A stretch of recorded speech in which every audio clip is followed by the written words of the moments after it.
Hello guys, welcome back to the channel and welcome back to Elite wrestling.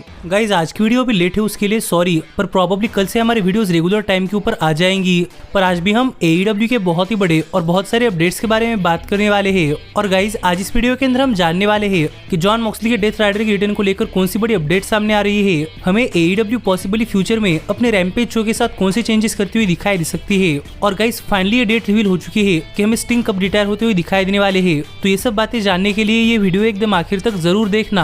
और ऐसे ही AEW से related हर एक news, rumour और update और AEW के हर एक शो का रिव्यू पाने के लिए हमारे चैनल को सब्सक्राइब करना मत भूलना। पर गाइज अब ज्यादा देर न लगाते हुए चलिए ये वीडियो शुरू करते हैं। और सबसे पहले बात करते हैं रैम्पेज शो की और जानते हैं कि हाल ही में AEW के रैम्पेज शो के फ्यूचर को लेकर और कौन सी बड़ी अपडेट सामने आ रही है। तो गाइज अगर आप हमारे चैनल के ऊपर AEW के हर एक न्यूज, रूमर और अपडेट को फॉलो करते हैं तो आपको तो पता ही होगा कि मैंने आपको बताया था कि AEW ने वार्नर मीडिया डिस्कवरी के साथ एक नई डील साइन कर ली है, जिस डील के अंदर AEW अपना पूरा का पूरा exclusive content Warner media discovery के प्लेटफॉर्म्स के ऊपर लाने वाली है, जिससे कि हमें प्रॉबली AEW के यूट्यूब शोज जैसे कि डार्क और डार्क एलिवेशंस कैंसिल होते हुए दिखाई देने वाले हैं। जो अपडेट तो मैंने आपको काफी पहले बताई थी कि हमें काफी जल्दी हमें AEW के डार्क और डार्क एलिवेशन शोज कैंसिल होते हुए दिखाई दे सकते हैं। और इसके बाद अब काफी सारे फैंस और AEW के रेसलर्स भी वरीड थे कि अगर डार्क और डार्क एलिवेशन जैसे शोज अगर कैंसिल हो जाएंगे तो फिर नए रेसलर्स AEW के अंदर कहां पर अपने ट्राईआउट्स दे पाएंगे और कहां पर सभी फैंस को एंटरटेन कर पाएंगे, जिस चीज को लेकर एक काफी बड़ा सवाल था। क्योंकि एक तरीके से डार्क और डार्क एलिवेशन ये AEW का डेवलपमेंटल था। और इसी को लेकर बात करते हुए रेसलिंग ऑब्जर्वर डेव मैडजर ने अपने लेटेस्ट पॉडकास्ट के अंदर कुछ कहा है। और यहाँ पर बात करते हुए डेव मैडजर ने कहा कि माना कि AEW अपना डार्क और डार्क एलिवेशन शो कैंसिल कर रही है, जो कि एक तरीके से AEW के डेवलपमेंटल शोज है। लेकिन अगर डार्क और डार्क एलिवेशन शोज कैंसिल होते हैं और AEW के अंदर नया शो कोलिजन आता है तो हमें प्रॉबली रैम्पेज शो AEW का एक तरीके से डेवलपमेंटल शो बनता हुआ दिखाई देने वाला है। और AEW के नए नए रेसलर्स हमें रैम्पेज शो के ऊपर फीचर होते हुए दिखाई दे सकते हैं। और एक तरीके से रैम्पेज शो ये C लेवल का शो बन जाएगा, जहां पर नए रेसलर्स अपना ट्राईआउट दे सकते हैं, जिस शो के ऊपर काफी बड़ी मेजर चीजें भी नहीं होंगी। और एक तरीके से AEW रैम्पेज शो को एक थर्ड शो की तरह ट्रीट करेगी। जो बातें यहाँ पर रेसलिंग ऑब्जर्वर डेव मैडजर ने अपने लेटेस्ट पॉडकास्ट के अंदर बताई है,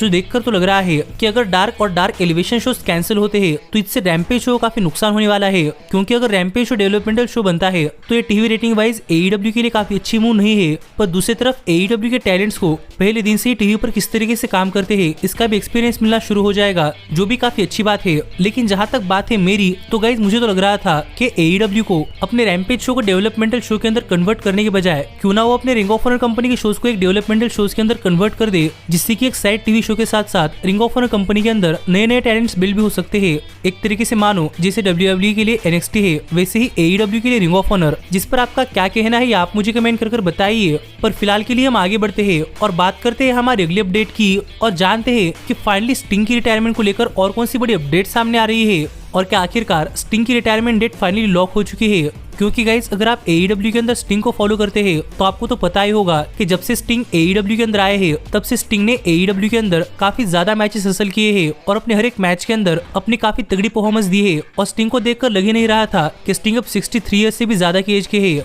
पर सभी को पता है कि स्टिंग का भी AEW के साथ करियर एक ना एक दिन खत्म ही होगा। और इसको लेकर बात करते हुए स्टिंग ने भी अपने कई सारे इंटरव्यूज के अंदर कहा है कि स्टिंग हमें काफी जल्दी रिटायर होते हुए दिखाई दे सकते हैं। पर गाइज अब देखने में लग रहा है कि शायद स्टिंग की रिटायरमेंट काफी करीब आ चुकी है। क्योंकि स्टिंग की रिटायरमेंट को लेकर बात करते हुए हाल ही में अपने लेटेस्ट रेसलिंग ऑब्जर्वर पॉडकास्ट के अंदर डेव मैडजर ने कहा है कि मैं पॉसिबली स्टिंग इस साल के AEW के सबसे बड़े शो यानी कि ऑल इन के ऊपर रिटायर होते हुए दिखाई दे सकते हैं। क्योंकि गाइज AEW का इस साल का ऑल इन शो ये प्रॉबली आज तक का AEW की हिस्ट्री का सबसे बड़ा शो होने वाला है, जिस शो के ऊपर हमें रेसलमैनिया लेवल की अटेंडेंस आती हुई दिखाई देने वाली है। और गाइज माना कि AEW ने पहली बार में इतना बड़ा स्टेडियम सोल्ड आउट किया है, लेकिन क्या पता इसके बाद आगे AEW इतना बड़ा स्टेडियम सोल्ड आउट कर भी पाए या नहीं। इसलिए शायद हमें यहाँ पर AEW स्टिंग के करियर के साथ काफी ज्यादा रिस्क ना लेते हुए हमें प्रॉबली AEW स्टिंग का करियर इस साल के ऑल इन पेपर के ऊपर खत्म करते हुए दिखाई दे सकते हैं, जिससे कि काफी बड़े स्टेडियम के अंदर काफी ज्यादा फैंस के सामने स्टिंग अपनी रिटायरमेंट मैच रसल करेंगे। और प्रॉबली स्टिंग का AEW के अंदर आखिरी मैच होगा जो कि स्टिंग ऑल इन पेपर के ऊपर रसल करेंगे। जो अपडेट हाल फिलहाल में स्टिंग की रिटायरमेंट को लेकर सामने आ रही है